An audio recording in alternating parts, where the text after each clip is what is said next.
का dimension bye frequency का dimension. Dimension of energy is ml2t-2, frequency is t-2। तो यहाँ से कैलकुलेट किया आपका h का जो डायमेंशन है वो आ जाएगा m1l2t-1, और एंगुलर मोमेंटम का डायमेंशन भी यही होता है। So this is angular momentum. तो हम कह सकते हैं कि प्लैंक्स कांस्टेंट और एंगुलर मोमेंटम दोनों का डायमेंशन सेम होता है। नीट में आया हुआ किसी प्रीवियस ईयर में आया हुआ क्वेश्चन।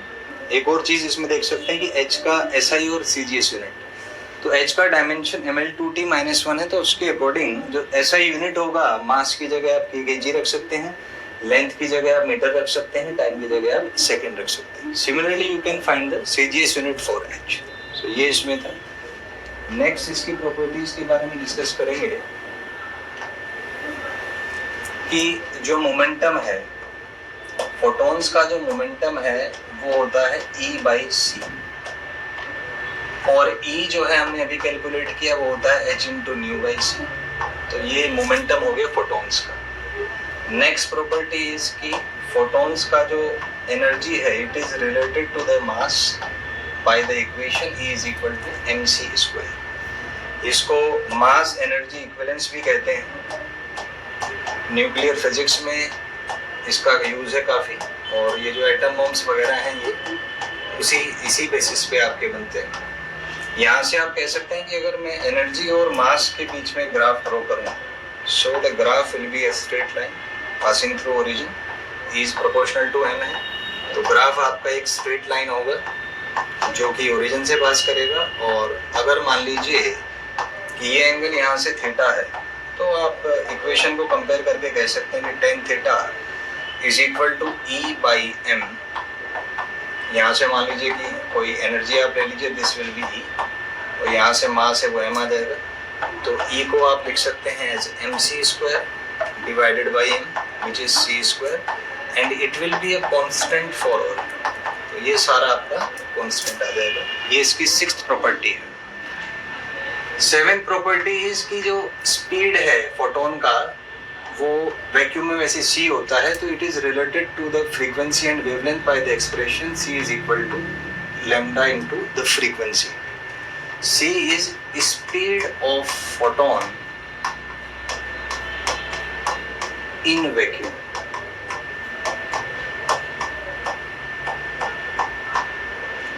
ये तो एक इक्वेशन यहाँ से ये आ जाएगा। तो जैसे अब यहाँ से हम एक चीज और ड्राइव कर सकते हैं कि मोमेंटम इज h/c। तो यहाँ से अगर हम मोमेंटम को फ्रीक्वेंसी से रिलेट करना चाहें तो आ जाएगा मोमेंटम इज h/c। तो यहाँ से आप c की जगह फ्रीक्वेंसी इंटू लैम्डा भी रख सकते हैं, तो ये आ जाएगा आपका h/λ। तो इस तरीके से भी आप फोटोन का जो वेवलेंथ है उसको देख सकते हैं। 8th is all photons travel with same speed in vacuum.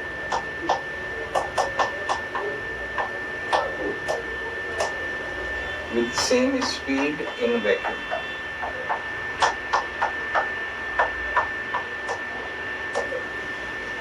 Ninth point आप दे सकते हैं कि जैसे मान लीजिए आपका व्हाइट लाइट की अगर बात करें तो इसका स्पेक्ट्रम होता है VIBGYOR. This is the spectrum. तो यहाँ से आप देख सकते हैं कि लेफ्ट से राइट चलने पर फ्रीक्वेंसी बढ़ता है, सॉरी वेवलेंथ बढ़ता है वॉयलेट से रेड की तरफ जाने पे। अब इस इक्वेशन से आप देख सकते हैं कि फ्रीक्वेंसी और वेवलेंथ इनवर्स रेशियो में है, तो इसका फ्रीक्वेंसी डिक्रीज करेगा, एनर्जी डिक्रीज करेगा, मास डिक्रीज करेगा, मोमेंटम डिक्रीज करेगा लेफ्ट से राइट जाने पे।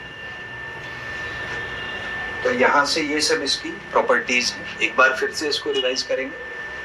तो ये प्रॉपर्टी है फोटॉन्स की। जो फोटॉन्स का मोमेंटम है वो रिलेटेड होता है उनकी एनर्जी से by the relation P is equal to E/c।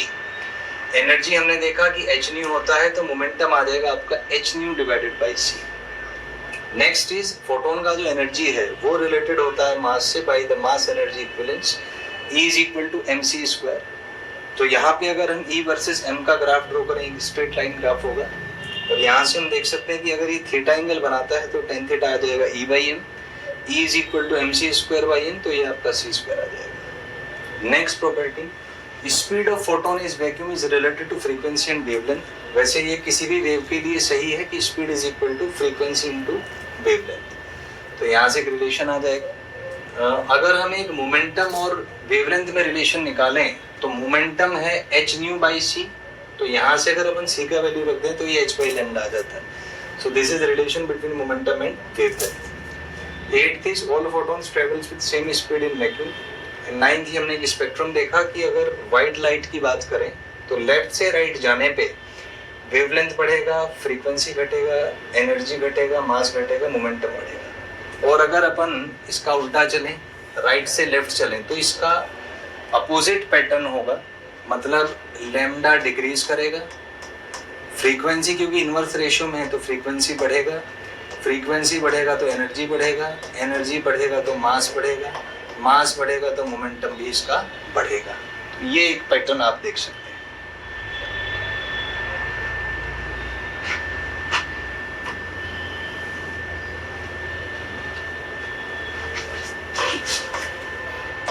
Tenth is force by radiation by photons. तो ये इसमें फोटॉन्स जो है, जाहिर सी बात है मोमेंटम है तो फोर्स भी होगा।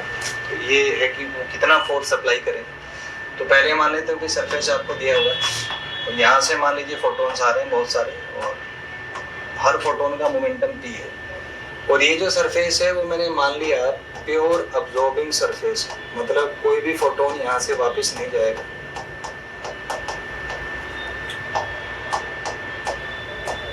तो जाहिर सी बात है जब ये अब्जॉर्ब हो जाएगा तो उनका मोमेंटम 0 हो जाएगा फाइनल। तो क्योंकि फोटोन का मोमेंटम चेंज हुआ, इसका मतलब कि फोटोन पे फोर्स लगा होगा और इन रिटर्न फोटोन ने भी फोर्स लगाया होगा। तो न्यूटन्स के सेकंड लॉ से हम जानते हैं कि force is equal to change in momentum per unit time, ये होता है। तो मैंने मान लिया कि n फोटोन्स आपने इंसिडेंट किए, तो इनका जो मोमेंटम है वो n times momentum of single photon divided by the time. अब हमने देखा था पिछले केस में कि जो मोमेंटम आता है फोटॉन्स का वो था आपका E/c, हमने लास्ट में देखा था। तो ये इतना फोर्स आ जाएगा। तो ये जो n/ΔT है, this is actually number of photons incident पर यूनिट टाइम। तो इसको मैं n' से डिनोट कर देता हूँ। और जो एनर्जी है फोटोन की वो हमें पता है कि h/nu होता है, तो h/nu/c। तो यहाँ से जो फोर्स आएगा आपका वो आ जाएगा, अगर हम एनर्जी के टर्म में देखें तो ये आपकी टोटल एनर्जी आ गई, total energy contained by the photons per unit time, क्योंकि यहाँ पे ही हमने टाइम से डिवाइड किया है। तो इसी को अपन लिख सकते हैं as total energy E' divided by time और इनटू c। और ये जो एनर्जी बाय टाइम है इसको अपन जानते हैं कि इसको पावर कहते हैं, तो W/c। तो हम कह सकते हैं कि अगर कोई सरफेस प्योर अब्जॉर्बिंग सरफेस है तो उस पर जो फोर्स लगेगा वो W/c फोर्स यहाँ पे एग्जिट होगा। इसके बाद इसको एक तरीके से और रिलेट कर सकते हैं, एक वर्ड है जिसको कहते हैं इंटेंसिटी। इंटेंसिटी होता है पावर पर यूनिट एरिया। तो अगर पावर को आप W मान लें और एरिया को A मान लें तो इंटेंसिटी आ जाएगा आपका W/A। तो यहाँ से आपका वर्क जो है वो आ जाएगा I/A, सॉरी पावर जो है वो आ जाएगा आपका I/A। तो यहाँ से अपन कह सकते हैं फोर्स इज इक्वल टू, एक तो है W/c और एक इसको लिख सकते हैं आप IA/c। ये दोनों तरीके से आप इसको लिख सकते हैं। तो यहीं से अगर हम प्रेशर की बात करें, प्रेशर होता है फोर्स डिवाइडेड बाय एरिया। तो फोर्स है आपका I/A/c इंटू एरिया, तो ये आपका आ जाएगा I/c। And this pressure is called the radiation pressure और प्रेशर ड्यू टू फोटॉन्स। तो इसको रेडिएशन प्रेशर कहते हैं।